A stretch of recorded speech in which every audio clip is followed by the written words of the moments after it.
no es más quien más alto llega, sino aquel que influenciado por la belleza que le envuelve, más intensamente siente.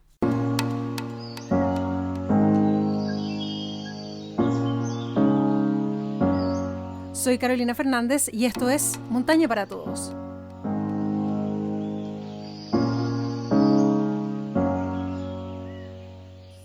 Hola amigos, ¿cómo están? Bienvenidos, comunidad montañera, a un nuevo capítulo de Montaña para Todos en el Spotify. Ahí estamos colgados también en nuestras redes sociales, donde nos pueden seguir como montanaparatodos.cl en el Instagram y también montanaparatodos.cl @gmail en nuestro correo electrónico para comentar este y otros capítulos.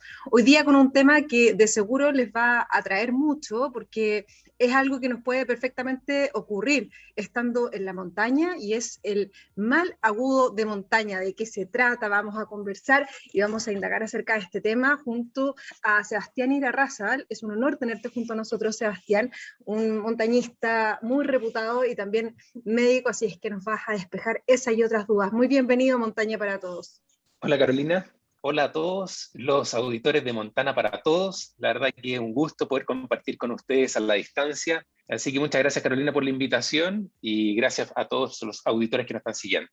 Bueno, Sebastián, para empezar esta conversación, despéjanos primero qué es el mal agudo de montaña. ¿A qué nos referimos cuando hablamos de eso? El mal agudo de montaña es una enfermedad que se produce producto de la altura. El mal agudo de montaña es lo mismo que puna y desde el punto de vista técnico a veces le llaman enfermedad aguda de montaña, pero más fácil hablar de puna. Entonces la puna es una enfermedad que se produce porque el cuerpo humano, nuestro cuerpo no se adapta bien a la falta de oxígeno producto de la altura y eso empieza a producir distintos problemas en distintos sistemas o áreas del cuerpo, pero sobre todo se manifiesta con dolor de cabeza y algunas cosas más. Entonces, cada vez que vamos a la montaña y nos ponemos a la altura, sobre todo arriba de los 2.150 metros o 2.500 metros, si estamos con dolor de cabeza, esa es la puna, pero es como parte de nuestra expedición, en nuestra excursión a la montaña, y no por eso en el fondo no tenemos que reconocerla y saber tratarla a tiempo. ¿Se puede prevenir? ¿Se puede hacer algo para evitar estos síntomas? Sí, dado que es una enfermedad que se produce por la falta de oxígeno, la mejor forma de prevenirla es exponerse a la altura, ir a la altura, pero de forma muy gradual. Pero para prevenir la puna, la verdad que tendríamos que exponernos a la altura de una forma muy, muy progresiva. ¿Qué significa eso? Si quisiéramos preparar una expedición, por ejemplo, al Plomo, 5.424 metros, ojalá sin puna, las recomendaciones de la UIAA o Unión Internacional de Asociaciones de Alpinismo y la recomendación en el fondo de los expertos en fisiología de altura dicen que no deberíamos ascender más de 300 metros por día después de los 3.000 metros de altitud y después de ascenso de 3 días deberíamos tener un día extra de descanso. Y eso significa que un ascenso al Plomo, 5.424 metros, se realizaría entre 10 a 13 días, lo cual en el fondo es un tiempo muy prolongado. Entonces, ¿hay formas de prevenirlo? Sí, sería el ascenso progresivo, el ascenso más lento, pero muchas veces es un poco impracticable. Así que yo creo que la clave es encontrar ese equilibrio de convivir con la puna, pero evitar que se agrave. Pero es como parte de la exposición que vamos a tener sobre los 2.150 o 2.500 metros. Oye, Sebastián, y respecto a qué persona les puede afectar la puna, ¿eso es variable? ¿Uno tiene que tener ciertas condiciones físicas como para hacerle el quite o te puede tocar en cualquier momento? La verdad que a todas las personas le puede afectar la puna y de hecho hasta los mejores montañistas, los mejores himalayistas en el fondo pueden tener puna y otras enfermedades de altura. En el capítulo de hoy nos estamos centrando en lo que es el mal agua de montaña puna, pero la verdad que hay otras dos enfermedades que son más graves, que se producen por la altura, que es el edema cerebral y el edema pulmonar de altura. Y el edema cerebral es una puna que no la hemos cuidado y que ha seguido avanzando, avanzando, avanzando hasta que el cerebro se empieza a llenar de líquido y eso produce una serie de problemas, incluso puede producir la muerte. Y en relación al edema pulmonar, también es una puna que no se ha cuidado, que avanza, pero en la parte de los pulmones y también los pulmones se llenan de líquido y eso incluso puede producir la muerte. Bueno, hasta los mejores himalayistas han tenido edema pulmonar, edema cerebral, puna, por supuesto, incluso personas que viven en altura, los Sherpas, los Aymara o personas que viven en la puna de Atacama pueden tener puna La puna es transversal a todas las personas, incluso a pesar de que sean generaciones viviendo en la altura. Ahora bien, hay bemoles. Hay algunas personas que les da puna con más frecuencia que otras. Y la lógica dice que los que van a tener más puna son los que se exponen más rápido a la altura y los que tienen menos preparación, menos aclimatación. Y es por eso que las mismas personas que viven a altura, ejemplo, Sherpa, Aymara, ellos están genéticamente mejor preparados y tienen menos puna en comparación a una persona que nunca se ha expuesto a la altura. Si ellos tienen la misma tasa de ascenso, la misma velocidad de ascenso, va a tener más puna una persona que no se ha expuesto a la altura antes o una persona que no tiene aclimatación o no tiene preparación versus otra que está viviendo mucho tiempo en altura o por generaciones de vivir en altura. Otras condiciones sociodemográficas clásicas, edad. La puna se puede dar desde niños hasta adultos mayores. Algunos postulan que adultos mayores podrían tener un poquito menos de edema cerebral, la verdad que es discutible, pero todos pueden tener puna. Después, sexo, tanto hombres como mujeres pueden tener puna. Sin embargo, se ha visto que las mujeres tienen un poquito menos de edema pulmonar de altura que los hombres. Y eso está dado porque tienen algunas hormonas, que son los estrógenos, que aumentan la hiperventilación, les permite respirar mejor y más rápido en la altura y aumentan la aclimatación o la preparación del cuerpo a la altura. Así que no habría diferencia importante entre hombres y mujeres, pero las mujeres estarían un poco más beneficiadas, más que en puna, en edema pulmonar. Y al final, la clave, para que lo recuerden, es la velocidad con la cual uno asciende a la altura y la altura que uno quiere alcanzar. Es decir, qué tan rápido y hasta dónde quiero llegar, eso va a determinar si voy a tener o no puna y enfermedades de altura. Claro, por lo que nos decías previamente, mientras más lento sea el ascenso, menos posibilidades porque la aclimatación va a ser mayor. En ese sentido, ¿cómo podríamos describir la aclimatación cuando los montañistas dicen, sí, me tengo que aclimatar para hacer tal cerro? ¿De qué se trata ese proceso? Consiste como dos grandes cosas. Primero, sería ideal que el cuerpo se expusiera a la altura previo a la expedición. Entonces, uno dice, bueno, hace sentido porque si me expongo a la altura, se empiezan a gatillar todos los mecanismos de adaptación, de aclimatación a la altura. Y esos son muchos mecanismos. En el fondo, hay cambios en el corazón que empieza a latir más rápido, hay cambios en los pulmones que empiezan a inflarse más rápido y más profundo, hay cambios en los vasos sanguíneos que permiten que la sangre circule más rápido, hay mayor cantidad de glóbulos rojos, que son los transportadores de sangre, de oxígeno dentro de la sangre, empiezan a haber cambios incluso a nivel de los músculos, etc. Entonces hay muchos cambios internos del cuerpo que permiten que el cuerpo use mejor el oxígeno, sea más eficiente en el uso del oxígeno. Y eso se llama aclimatación. Y eso se logra a medida que el ser humano se encuentra en la altura, sobre todo después de los 2.500 metros, ahí se produce más aclimatación. Pero hay un límite, son los 5.500 metros. O sea, después de los 5.500 metros, la aclimatación ya no es tan eficiente y se empieza a producir más el daño por altura, por la falta de oxígeno. Entonces, la aclimatación ideal entre los 2.500 y 5.500. Habitualmente se hace entre los 2.500 y 3.500. Ejemplo, previo a una expedición, dormir en cerros que tengan altitudes cercanas a los 3.000 metros y eso acelera tu aclimatación y como que hace que tu cuerpo recuerde después que está más preparado a la altura. Ahora, ¿cuánto demora esa memoria que tiene el cuerpo de aclimatación? Porque uno dice, si yo tengo una expedición en 6 meses más y este fin de semana subo un cerro, ¿eso me va a dejar memoria de aclimatación para 6 meses más? En la práctica no. La máxima memoria es las primeras 2 semanas. Las primeras 2 semanas de preaclimatación son las mejores. Entonces, 2 semanas previo a la expedición, exponerse a la altura es lo mejor. Pero hay algo de memoria hasta 3 meses. Así que en el fondo, si tenemos una expedición hasta 3 meses, ya el hecho de empezar a subir cerros más pequeños nos van a ayudar a aclimatar mejor. Y lo otro que es clave es preparar tu cuerpo. Entonces, el cuerpo humano es una máquina y tenemos que prepararlo, hacer entrenamiento, hidratación, una buena alimentación, y todo eso se logra previo a la expedición, es parte de la preparación. Así que mientras mejor preparado estés en tu cuerpo, en hidratación, alimentación, fortalecimiento muscular, trabajo aeróbico y anaeróbico, más la preaclimatación, que significa exponerse a la altura, ir a algunos cerritos antes, sobre todo las 2 semanas previas a la expedición, eso es lo que te ayuda más a disminuir el riesgo de enfermedades de altura. Sebastián, ¿es efectivo que hay más puna cuando uno desciende y te puede atacar la puna también más de noche? Muy buena pregunta. La verdad que es un clásico que las enfermedades de altura se gatillan más en la noche, Pero eso es por una cosa, entre comillas, más circunstancial.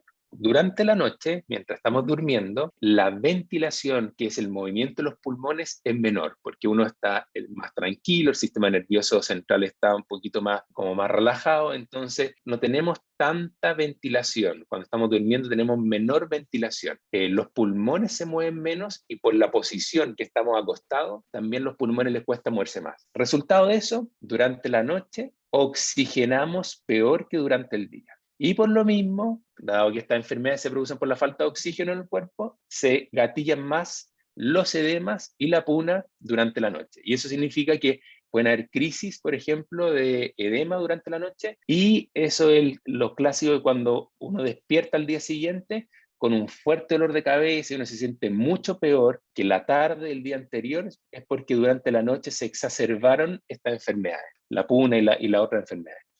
Entonces, ahora, ¿por qué se produce más en el descenso? La verdad que, al contrario, las enfermedades de altura disminuyen al descender, pero las enfermedades de altura se producen a medida que mientras más horas estés en la altura, mayor progresión de las enfermedades. Es decir, si yo hago un ascenso muy rápido, aunque sea una cumbre alta, por ejemplo, me voy volando, me voy en helicóptero a la cumbre del Plomo y lo hago en 1 o 2 horas, no te alcanza a dar puna porque es muy poco tiempo para que se desarrolle la enfermedad. Si tú subes y bajas inmediatamente. Sin embargo, si tú subes y bajas el plomo por el día, eso es súper arriesgado porque al subir no puedes desarrollar puna porque ya es muy poco tiempo, pero la puna se empieza a desarrollar entre 6 a 8 horas de exposición a la altura, o sea, se va a desarrollar al final del día. Y por eso es que tú puedes que lo sientas cuando estás bajando, pero no es por la bajada, de hecho, al bajar tú te estás oxigenando mejor, es porque ya llevas 6 a 8 horas en la altura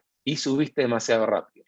A mí me encanta el trail running, me encantan en el fondo los récords, las carreras que se hacen, subir el plomo por el día, lo encuentro que es un bonito objetivo, pero es súper arriesgado porque te llega a pasar cualquier cosa en la bajada, guince tobillo o te torciste y no puedes seguir avanzando y la puna te va a atacar pero con todo, porque en el fondo subiste muy rápido y estás en altura y no puedes seguir bajando. Así que eso de la puna de la bajada es más bien por la cantidad de horas que llevas en la altura más que por la bajada misma.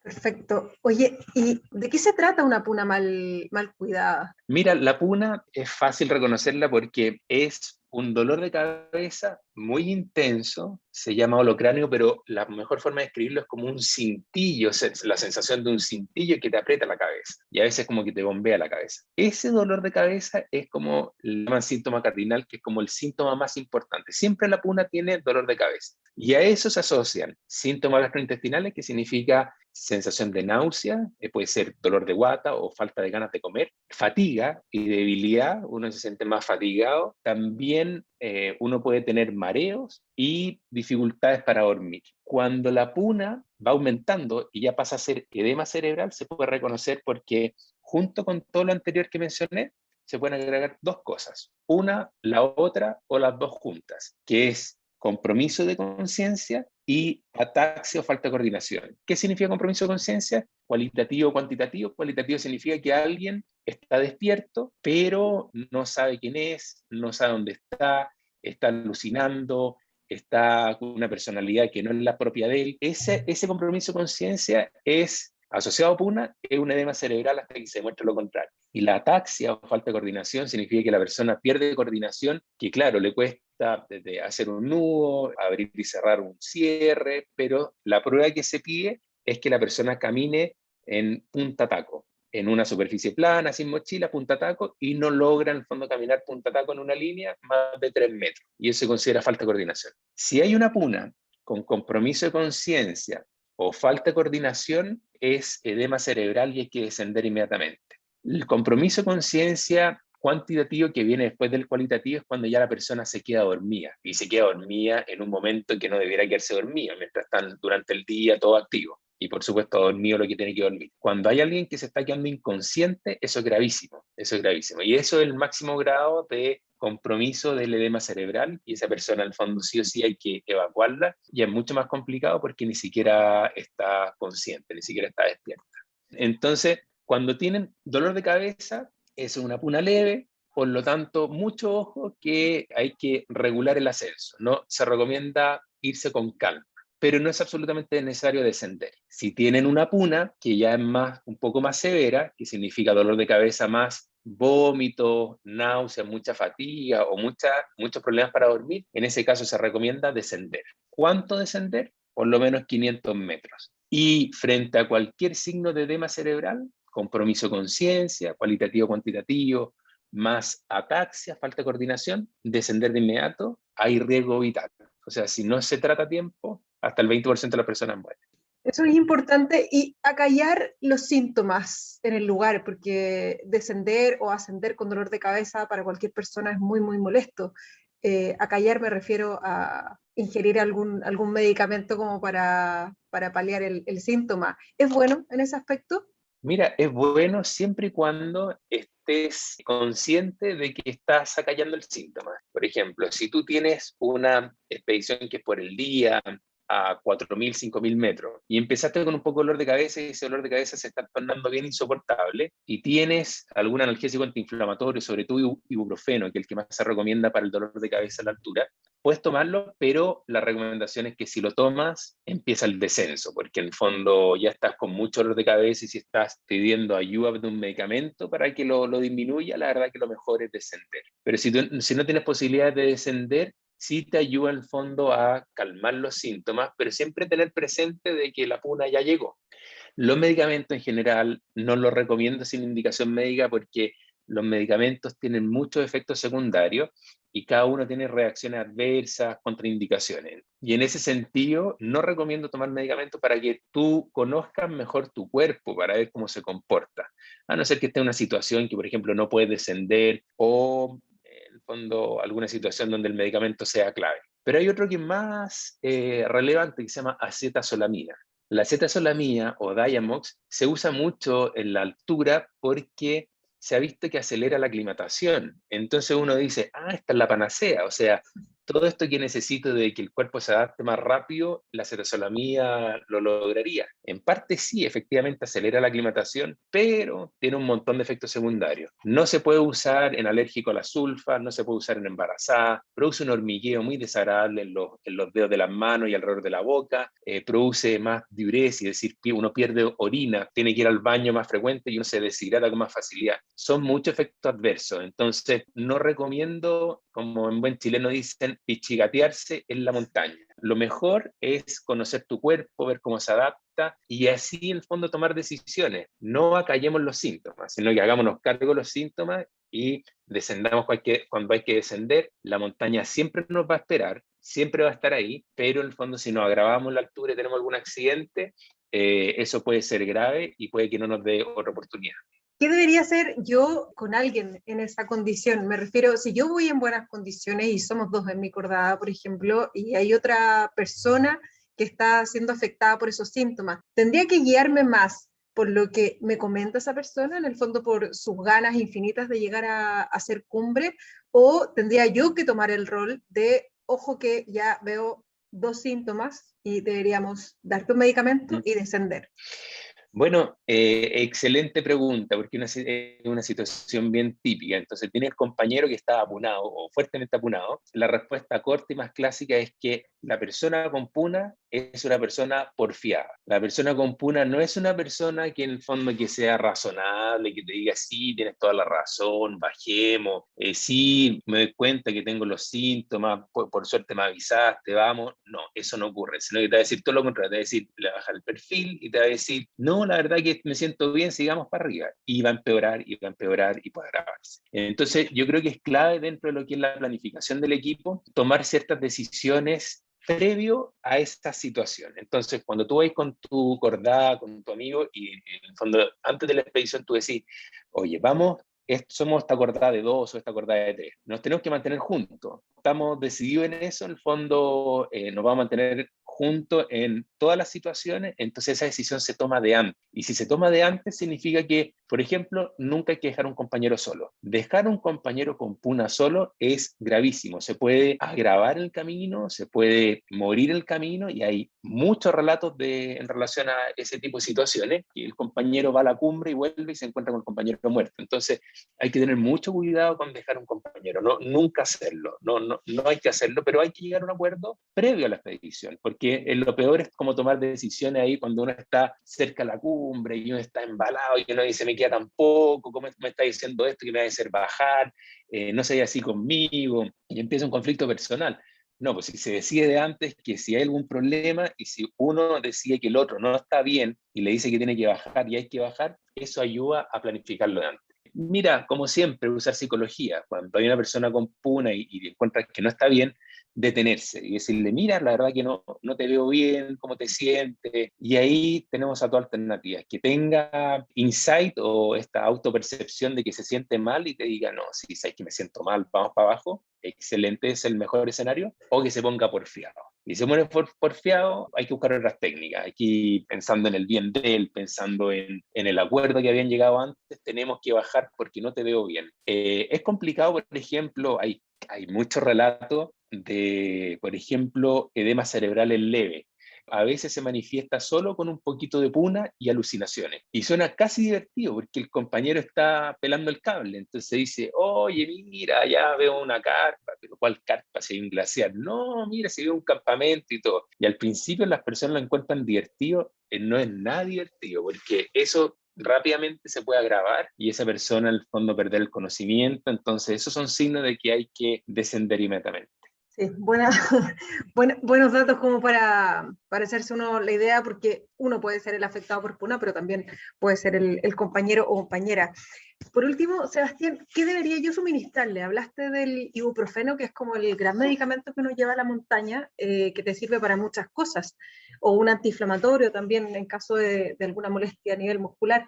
¿Qué medicamentos se recomiendan? No recomiendo la indicación de medicamentos sin indicación médica. Si consultaste, te lo indicaron, revisaron todo tu antecedente, que no era ningún problema. Los que más se utilizan son el ibuprofeno como analgésico antiinflamatorio, que ayuda mucho para el dolor de cabeza, la acetazolamida como, entre comillas, acelerador de aclimatación. Y si tiene antecedentes de edema pulmonar o edema cerebral, ahí se pueden usar otros medicamentos para prevenirlos a futuro. Entonces, el edema pulmonar se puede usar nifedipino y se pueden usar algunos inhaladores específicos como salmeterol, y en el edema pulmonar se pueden usar algunos corticoides específicos para evitar disminuir el riesgo de que se produzca edema cerebral de nuevo. Pero de nuevo, ahí todos esos medicamentos tienen un montón de efectos secundarios, entonces lo ideal es no usar medicamentos, a no ser que tenga indicación médica. Yo creo que lo mejor es que uno tiene que tener un botiquín con ciertos medicamentos mínimos, pero asesorarse con un médico que te diga en el fondo cuáles son esos medicamentos, y ahí un botiquín con cosas mínimas para altura. Yo diría que el paracetamol, el ibuprofeno y la acetazolamida serían medicamentos como los más básicos, siempre que tengan indicación médica, para llevar el botiquín de altura.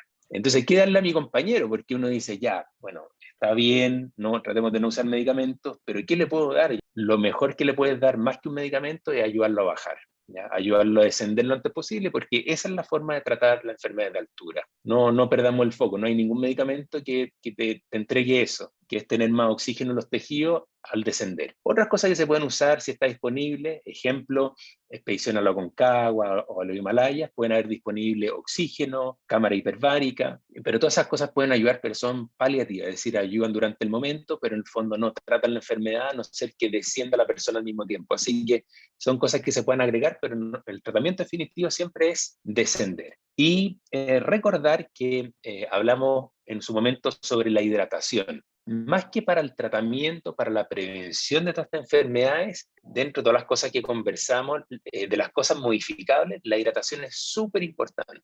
En la montaña generalmente estamos deshidratados, pero hay que preocuparse de eso. Mientras mejor hidratación tengamos, menos riesgo de puna y enfermedades de altura. Así que ese es un buen dato para prevenir, y también en el fondo tratar, en el fondo el compañero que empieza con dolor de cabeza, pero es muy leve, está empezando a hacer la puna, tener ojo con el ascenso, regularlo y estar mirándolo todo el rato, pero hidratarlo muy bien, eso ayuda mucho para disminuir los síntomas de la puna. Se me quedó pendiente una pregunta respecto a la acetosolamida. Hay personas que hablan que sirve solamente tomarla días previos al ascenso. Tú lo mencionaste dentro del botiquín, en el fondo, que nosotros podríamos acarrear en la montaña. ¿Sirve tomar acetazolamida en caso de sensación de puna?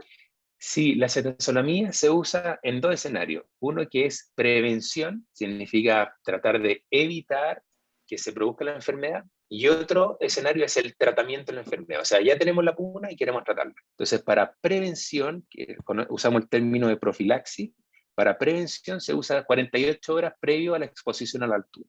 ¿Ya? Eso es para prevenir la enfermedad. Para el tratamiento se usa desde el momento en que tú detectas la puna, ahí empieza a tratarlo hasta que desciendes. Las dosis de profilaxis son la mitad de la dosis de las dosis de tratamiento. Entonces, las dosis de profilaxis son más bajitas para que tengan menos efectos secundarios, y cuando empieza el tratamiento, ahí la dosis es el doble y se mantiene mientras la persona se mantenga a la altura. Perfecto. Muchas gracias, Sebastián. Ha sido de verdad muy, muy aclaratorio todo lo que nos has contado. Yo creo que a la gente le sirve mucho y especialmente el autoconocerse, ¿no? Eso siempre es importante a nivel de montaña. Muchas gracias por tu tiempo y por una exposición tan nítida acerca de lo que se trata del mal agudo de montaña, o más conocido como puna. Muchísimas gracias, Carolina, por la invitación, y saludo a todo el auditorio Montana para todos. La verdad que este es un excelente espacio para conversar sobre lo que nos pasa en la montaña y cómo poder disfrutarla en la mejor medida. Así que disfrutemos de la montaña de forma segura, cuidémonos siempre, cuidemos a nuestros compañeros y compañeras. Así que muchas gracias, Carolina, por este espacio. Gracias nuevamente, Sebastián Irarrázaval Bailey, que estuvo con nosotros hablando de la puna. Nosotros los dejamos invitados a seguirnos en Spotify como Montaña para Todos, y también en nuestras redes sociales montanaparatodos.cl en Instagram, y el correo electrónico donde nos pueden escribir y comentar este capítulo o dejar ideas para futuros episodios de nuestro podcast colgado en Spotify. Que tengan un muy buen día. Un abrazo para todos. Chao, chao.